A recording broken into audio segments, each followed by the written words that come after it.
Well, hello there, humans, hippies, earthlings, whoever you are, wherever you are, whatever you're doing, and if you're lucky enough indeed to be doing it too. I'm Bushka Blitz, and today we're going to be talking about the AMX 5713, AMX 1357, the pseudo light tank, the light tank you have when you're not having a light tank. It's billed as a dangerous, like a magazine-based Frenchman on the home front. Wait, this is a magazine-based Frenchman. Fast magazine, astonishing maneuverability, and perfect speed. Dominate on the AMX 1357. Now, it is also built as a light tank, and it doesn't have light tank camouflage. Now, we being the people who play the game, associate light tank camo with light tanks. But Wargaming quite often don't. They did this to the Bat Chat. Well, quite often, I mean, it's super rare, but they didn't give the Bat Chat on the move camouflage. Now, on the move camouflage is incredibly important for a tank with no armor like this. And while Wargaming's response may be something along the lines of, this is what they said with the Bat Chat, that light means the size and the mobility of the tank, it doesn't mean that it's going to get that camo rating, although it eventually did get that camo rating on the Bat Chat. You can see that the mobility, it's absolutely electric. That's me just being a grub and flying through the enemy in front of all the nasty stuff and then coming back to tell the tale. I like the tank and I enjoy the tank, but I enjoy the tank because it's unique. It is not that strong a vehicle.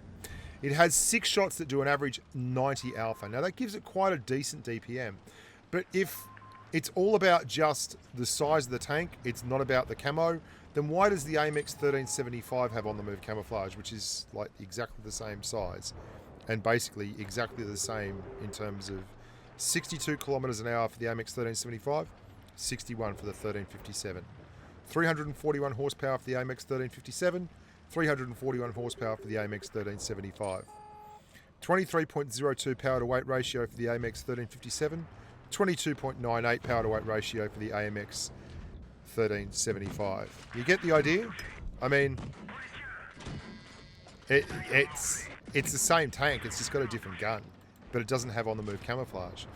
Now, why is that such a deal breaker for me? And I'm going to show you 2 other games in this tank from other humans, and they do very well in them, and I'm here to tell you that you can actually do well in the tank. I'm not saying that you can't.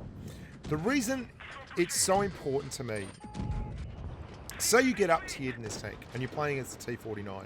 A T49 will be looking for this tank all day long. All day long. Now an SP1C has the same kind of issue. A T49 will hunt it down because they know that they can pen you with high explosive shells and do 700 or 800 damage, which is a lot of damage, right? Well, the T49's got light tank camo. It has on the move camouflage. So while he's screaming along at you at 60 kilometers an hour from 190 meters away, you won't see him. But he'll see you. And so will everyone else in the battlefield. And if you're in a spotting duel with another light tank, then you're going to lose it because you don't have on the move camouflage, which really makes it tough when you're in a tank that has to spend so much time visible to get your damage across. What do I mean by that? You've got 6 shots that do 90 damage each. If you get spotted before you press the button on the first shot and you're still pressing the button, you're firing a shot every second. It means anyone with half a brain can turn around and terminate you. They can absolutely hammer you because the light bulb will not flick on immediately, which means that you can be getting hit before you even know you're spotted because you're not a light tank, you're a medium tank. So let's move and table that for later on and talk about the tank itself. It is very fast, it is very mobile, it is very French. It has an oscillating turret, it looks great. It's an endearing tank to drive.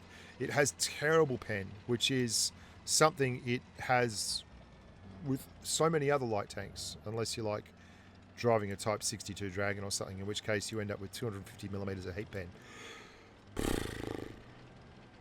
This thing can't break 200 millimeters of pen. Its APCR does 195 millimeters. It doesn't have any high explosive, by the way, which is pretty important. You may as well just run calibrated shells and increase the penetration because you're not getting any real benefit from the vents. It's not going to help you with your camouflage and your view range to the degree, you're going to get outspotted every time the enemy team has a light tank. That's all there is to it. They will outspot you. Good mediums with the camo net and better view range will outspot you. You're sure as hell going to get outspotted by T49s, which is a big part of why I have an issue with the lack of camo. The 6 shells in the clip is exciting. It's new and it's interesting. I've driven meme tanks before, like the AT-15, where it runs its little 6-pounder or whatever it is, and you get 10 shells in a clip, and you get to go hog doing like 50 damage or whatever. But this is enough that you can... See, this is what I mean. If you are firing, you're spotted. Now, you have a big dose of nasty in the end of the tank. You can output, if all the shots hit and they do average damage, you can get 540 alpha out. That is a lot for a light tank. You can see that guy was already spotted by the T49 before the light bulb went off. If I was a T49, I mean, he's just driving into this. Good golly, Miss Molly. And Witch Doctor is doing his level best to accommodate them. And he's playing this correct way. You really cannot use this tank in the traditional light sense as a spotting tank.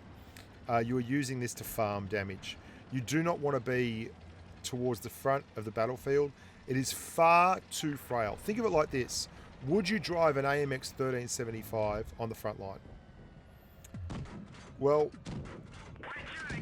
if you said yes to that, I've got some land I'd love to sell you at low tide. You can, if you really absolutely have to, take advantage of terrain and other tanks and leverage. Ooh, you can do that, but wow, I mean, there's a lot of guys, if you get up tier, that you're going to struggle to pen, like really struggle to pen. Taking 190 millimeters of pen up against an IS-3 Defender is a nightmare, and it's no easier at distance either, by the way. But the thing is, while he might struggle to be penned by you, he won't struggle to pen you. You can be HE penned by pretty much most tanks, which is not fun at all. And when you've only got 1100 hit points, which it's all right. I mean, it's enough hit points for what it is. But you have such low damage mitigation that it means you've really got to farm and leverage. And I know this is kind of an odd tank to throw up as a similar case, as a point of reference, but the Leopard 1 is a very good point of reference for this tank. It's fast, it has absolutely no armor, and it lives in a world dominated by tanks with massive big guns, like the 150mm tier 10 running heavies and TDs. And it has to learn to live like in a world where the 183 can take all its hit points in a single fell swoop kind of thing. So it does a lot of its work on the fringes. It does a lot of its work leveraging off the hit points of other tanks. And you shouldn't be ashamed of that. That's exactly what you have to do in this tank. You don't have the camouflage and you don't have the armor profile. So anytime, as you saw someone earlier in this game having a whinge about this guy for being at the back, Witch Doctor, anytime you see someone whinging at an AMX 1357, you just realize and understand that they don't know what they're talking about and they don't understand the game. Tanks have different guns and different armor profiles for a reason. A mouse is built like a mouse so that it can do mouse things. An AMX 1357 is built like an AMX 1357 so it can do AMX 1357 things, like run around really, really fast and not let people get near enough to it to shoot it, because it's got a very big sting in its tail and a very, very fast and energetic mobility profile. So 2,631 damage there. Very solid game. I thought that was a very, very well played. Now we're moving on to our final competitor. Now he is sporting one of the wonderful camouflage kits that you could get. I think it was from the World Cup. And this is the French that I first drove when I was running the AMX Premiere, the 1AR. It's the most stylish blue camo. It's kind of, I don't know, a little bit like a bit of a Van Gogh work with the Starry Night look going on. I love it. The swirls, the black, the deep blues. Very, very attractive, very artistic. Now, he's running a camo net on this, which is actually a pretty wise thing to do, I think. You don't want to be spotting in this tank. It's not your job. I know that sounds bizarre for a tank that is so small, but there are pretty much every other medium and light tank in the game at your tier can do that better than you can. I know that sounds crazy, but you don't have an insane view range and you don't have any armor. And I mean, you're not like a ridge fighter. You don't have gun depression. I mean, you got 7 degrees, which is 1 degree more, by the way, than the AMX 1375, which is pretty cool. And you do have 13 degrees of elevation, which is something that dogs a lot of the French tanks. They have no gun elevation. They get like 6 degrees and stuff of gun elevation, which makes it almost impossible to get shots off on anything above you. You really want to work it from the inside out, from the outside in. So you can see that T-71, he's spotted. Great firepower. Like, there's no denying this tank has fantastic firepower and it's got fantastic mobility. But you don't want to try to bounce any shots. Like, you can't bounce shots. So what you're looking to do is keep an eye on everything on the minimap and have a large obstacle between you and that person until you're ready to fire. And then you can move in and you can clip someone out, like this AMX 1375. And you are an autoloader, so that is your job. You're looking for targets that are low enough so that you can clip them out. 488 hit points. Yes, thank you. And this is a lovely, lovely bit of driving. Absolutely lovely bit of driving there. And then mobility. Get across the other side of that hill. Keep the hill between you and the bad guys. Excellent. And now if the bad guys want to get stuck in, let them, but you can clip that one out right there, that T25 and 2. Unlucky bounce. But someone else got rid of him. And zoom on in. Behind the AT-15. Keeping an eye on where the rest of the targets are. Absolutely sure as houses that things are going to be alright. That there is space between him and the baddies. Look at that. I mean, it pumps. It proper pumps when it gets the opportunity to put shots on target. There's no denying it.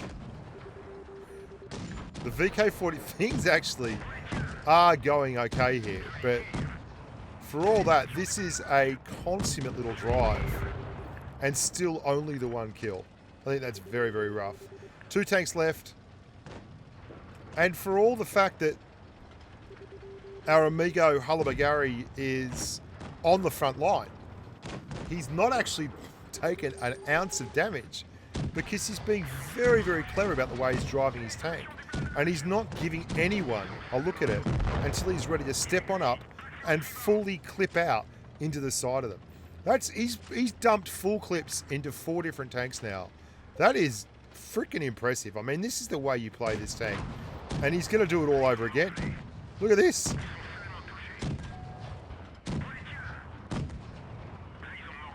Another reload. I mean, I love the gun. It's super unique. It is really, really exciting, this gun. Here we go. Finish him off. 1, 2, 3. Well done, Hullabagari. Excellent drive. Really, really good. And salutes at the end with that 13 degrees of gun elevation. That's a deep dive in the AMX 1357, boys and girls. Thank you so much for subscribing. 4K there, so you can obviously do damage in it if you're all right. I'm Bushka on Blitz. I'm going to be out and about this week. I've got a lot of stuff going on. I've got a funeral on tomorrow. I've got a wedding on Thursday. So I'm going to be in and out like a fiddler's elbow, up and down like the proverbial bride's nightie. So excuse me if I don't proceed to regular drop schedules just yet. We will be getting back to the video every day kind of thing in the next week or so. But with holidays, I've got the in-laws over, school holidays as well. So I've been looking after Junior, and now, unfortunately, the passing of a member of the family. I'm all over the joint. Still, we got a stream off today, and we'll try and get another stream off on Friday. If not, I'll drop a video somewhere in there as well. Look after yourselves, and as always, stay safe on the battlefield. Bye for now.